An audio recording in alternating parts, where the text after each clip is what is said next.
हर महीने में पड़ने वाली कृष्ण पक्ष की अष्टमी तिथि जो कि भगवान श्री कृष्ण के जन्म उत्सव के रूप में मनाई जाती है। सावन के महीने में पड़ने वाली जो जन्माष्टमी होती है, जो मासिक जन्माष्टमी होती है, उसका विशेष महत्व माना जाता है। सावन के महीने में चतुर्मास के दौरान मंत्रों का जाप करना, आराधना करने से आपकी जो मनोकामनाएं होती हैं वो बहुत जल्दी पूरी हो जाती हैं।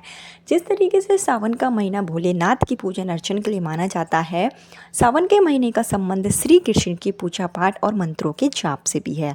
अगर आपकी भी कोई विशेष मनोकामना है संतान प्राप्ति को लेकर जो काफ़ी दिनों से पूरी नहीं हो रही है, तो ऐसे में आप सावन के महीने में पड़ने वाली मासिक कृष्ण जन्माष्टमी के दिन कुछ सरल से उपाय जरूर करें। श्री कृष्ण की आराधना करने से, श्री कृष्ण के मंत्रों का जाप करने से आपके जीवन की जो समस्त कामनाएं होती हैं वो पूरी हो जाती हैं और संतान संबंधी जो भी बाधाएं होती हैं वो दूर हो जाती हैं। श्री कृष्ण के समान पुत्र प्राप्ति के लिए महिलाओं को इस दिन जो है श्री कृष्ण की आराधना जरूर करना चाहिए। सावन के महीने में पड़ने वाली जो मासिक कृष्ण जन्माष्टमी होती है उसका हिंदू धर्म में विशेष महत्व माना जाता है।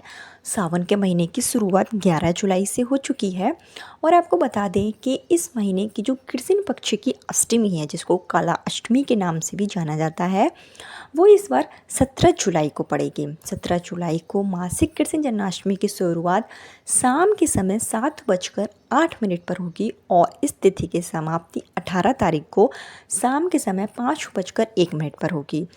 कृष्ण जन्माष्टमी के दिन जो श्री कृष्ण का जन्मदिन होता है वो रात्रि में होता है, इसलिए जो कृष्ण जन्माष्टमी मनाई जाएगी सावन के महीने की मासिक कृष्ण जन्माष्टमी वो 17 जुलाई को होगी। तो जो भी निसंतान दंपत्ति हैं जिनको संतान प्राप्ति में बाधाएं आ रही हैं, शादी को कई साल हो गए हैं और पुत्र प्राप्ति के योग नहीं बन पा रहे हैं, संतान प्राप्ति के योग नहीं बन पा रहे हैं, महिलाओं को अभी तक अगर मातृत्व का सुख प्राप्त नहीं हुआ है, तो ऐसे में इनको मासिक कृष्ण जन्माष्टमी जो कि सावन के महीने की हो कुछ विशेष उपाय जरूर करना चाहिए। अगर आप व्रत रख सकते हैं मासिक कृष्ण जन्माष्टमी के दिन तो व्रत जरूर रखें।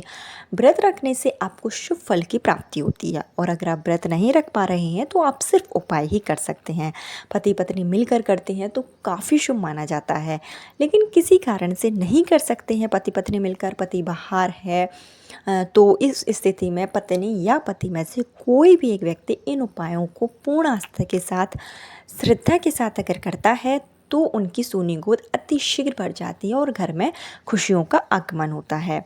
तो मासिक कृष्ण जन्माष्टमी के दिन आप किस तरीके से उपाय करेंगे और किस तरीके से आप मंत्रों का जाप करेंगे, क्या नियम आप अपनाएंगे, इसकी संपूर्ण जानकारी आपको इस वीडियो में दी जाएगी। लेकिन आगे वीडियो शुरू करने से पहले हमेशा की तरह आपसे मेरा निवेदन है कि अगर अभी तक आपने मेरा चैनल धर्म ज्ञान पथ को सब्सक्राइब नहीं किया है तो चैनल को सब्सक्राइब जरूर कर लीजिए।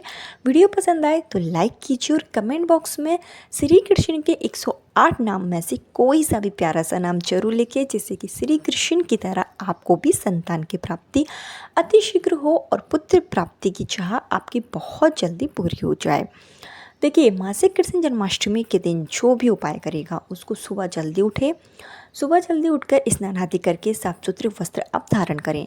उसके बाद आपको अपने घर के पूजा स्थल में अपने घर के मंदिर की साफ़ सफाई कर लेनी चाहिए और मंदिर के पास में ही जहाँ पर आप अन्य पूजाएं करती हैं वहाँ पर आप एक चौकी लगाएं, उसमें आप लाल कलर का या फिर पीले कलर के कपड़े का आसन बिछाएं और आपके पास श्री कृष्ण की तस्वीर है, फ़ोटो है, श्री कृष्ण के बाल स्वरूप यानी कि आपके घर में अगर लड्डू गोपाल है तो उनको आप वहाँ विराजित करें और विधि विधान से उनका पूजन अर्चन करें। मासिक कृष्ण जन्माष्टमी के दिन लड्डू गोपाल को अगर आप संग में पंचामृत भरकर अभिषेक कराते हैं तो इससे आपके घर में जो भी नकारात्मक ऊर्जा होती है वो दूर हो जाती है और आपकी जो मनोकामनाएं होती हैं वो भी बहुत जल्दी पूरी हो जाती है। तो संग लें, उस आप पंचामृत बनाएं। पंचामृत में आपको दूध, दही, शहद, घी, तुलसी का पत्ता जरूर शामिल करना है। इस तरीके से आपको पंचामृत बनाना है। इसको आप संग में भरिए और आप लड्डू गोपाल का अभिषेक कराएं। पति पत्नी अगर लड्डू गोपाल का अभिषेक मिलकर कराते हैं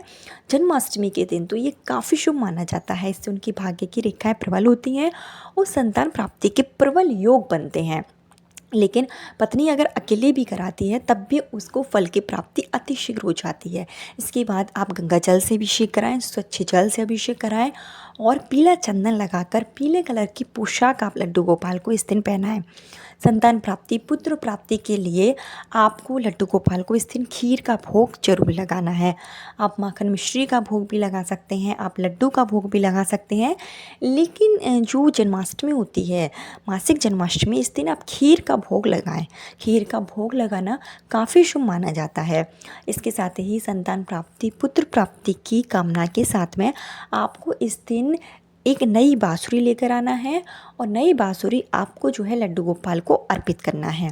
बाँसुरी चढ़ाते समय अपना नाम और गोत्र बोलकर श्री कृष्ण से झोली फैलाकर संतान प्राप्ति की कामना करें, जिससे आपकी मनोकामना बहुत जल्दी पूरी होगी। इसके साथ ही आप एक मोरपंख लेकर आएँ और मोरपंख भी आप पूजा के दौरान श्री कृष्ण के चरणों में चढ़ा दें। इसके बाद आप जो है श्री कृष्ण के 108 नामों का जप कर सकते हैं। श्री कृष्ण के 108 नाम का जप काफ़ी लाभदायक माना जाता है। तो आप जब पूजा करें, घी का दीप आप इस दिन प्रज्वलित करेंगे और उसके साथ ही आप मंत्रों का जाप करें। श्री कृष्ण के 108 नामों का जाप करने से आपकी संतान संबंधी जो भी बाधाएं होती हैं, जो भी आपके ऊपर दोष होता है, जिसके कारण संतान प्राप्ति में लगातार बाधाएं आ रही होती हैं, तो वो बाधाएं दूर हो जाती हैं और आपकी मनोकामना बहुत जल्दी पूरी हो जाती है। आपको संतान की प्राप्ति होती है, सुंदर, सुडौल और कुशार्ग या तीव्र बुद्धि वाला आपको संतान प्राप्त होती है। इसके साथ ही आपको जो है इस दिन संतान गोपाल मंत्र का जितना हो सके जाप जरूर करें। मासिक कृष्ण जन्माष्टमी, जो कि कृष्ण पक्ष की जन्माष्टमी होती है और हर महीने में आती है, तो ऐसे में आप सावन की जो जन्माष्टमी है उससे शुरू करके जो भादों के महीने की जो जन्माष्टमी आएगी, जो कि विशेष जन्माष्टमी होती है, उस दिन तक अगर आप रोज़ाना अगर आप संतान गोपाल मंत्र का जाप करते हैं, थोड़ी देर जब आप मंदिर के पास बैठकर संतान गोपाल मंत्र का जाप अगर आप इस दिन से शुरू करते हैं, सावन की जन्माष्टमी के दिन से, और भादों की जन्माष्टमी तक रोज़ाना करते हैं, तो ऐसा करने से आपकी संतान की जो कामनाएं होती हैं वो बहुत जल्दी पूरी हो जाती है। संतान गोपाल मंत्र का जाप करना काफ़ी शुभ माना जाता है। अगर आप रोज़ाना नहीं कर सकते हैं तो जो मासिक जन्माष्टमी है उस दिन आप जरूर करें। इसके साथ ही आप जो है विधि विधान से श्री कृष्ण का पूजन अर्चन करें, प्रसाद लगाएं, भोग लगाएं, मंत्रों का जाप करें, आरती करें श्री कृष्ण भगवान की, और जो आपकी मनोकामना है वो आपको विनम्र भाव से श्री कृष्ण के सामने बोलना है कि मुझे संतान प्राप्ति में बाधाएं आ रही हैं या पुत्र प्राप्ति की चाह है, तो उसके लिए आप लड्डू गोपाल से विनती करें। निश्चित ही आपकी मनोकामना पूरी होगी और आपके घर में भी लड्डू गोपाल की तरह नन्हे मुन्ने मेहमान का आगमन होगा। तो इस तरीके से आप सावन के महीने की मासिक कृष्ण जन्माष्टमी यानी कि 17 जुलाई के दिन उपाय जरूर करें। श्री कृष्ण जो कि श्री हरि विष्णु के 8वें अवतार माने जाते हैं और उन्होंने पृथ्वी पे धर्म के जो है कल्याण के लिए और अधर्म के विनाश के लिए जन्म लिया था। तो ऐसे में मासिक जन्माष्टमी जो है काफ़ी शुभ मानी जाती है। आप श्री कृष्ण की आराधना करें, आपके जीवन में चल रही समस्त जो परेशानी है वो दूर होगी और आपको अतिशीघ्र संतान की प्राप्ति होगी। इसके साथ ही जो आप प्रसाद लगाएंगे पूजा में, जो आपने खीर का भोग लगाया है, उसको जो है अगर पति है आपके साथ में तो पति पत्नी दोनों मिलकर ग्रहण करें, नहीं है तो पत्नी को अकेले ही उस प्रसाद को ग्रहण करना होता है। इस बात का विशेष ध्यान रखें। जो भी आप भोग लगाएंगे उसमें तुलसी का पत्ता निश्चित रूप से शामिल करना है। बिना तुलसी के पत्ते के प्रसाद जो है, भोग जो है, वो अपूर्ण समझा जाएगा। इसके साथ ही आप जो है इस दिन गाय माता को हरा चारा जरूर खिलाएं। सावन के महीने में मासिक कृष्ण जन्माष्टमी के दिन गाय को हरा चारा खिलाने से आपकी कुंडली के जो ग्रह दोष होते हैं, जो अशुभ ग्रहों की स्थिति होती है, जिसके कारण आपके वंश की वृद्धि नहीं हो पा रही होती है, घर में आए दिन लड़ाई झगड़ा रहता है, कलह का माहौल रहता है, तो ये सारी परेशानी दूर हो जाती है और आपको एक सुंदर से संतान की प्राप्ति निश्चित रूप से होती है। क्योंकि सावन के महीने में पड़ने वाला प्रत्येक दिन, प्रत्येक तिथि अपने आप में एक महत्वपूर्ण तिथि होती है।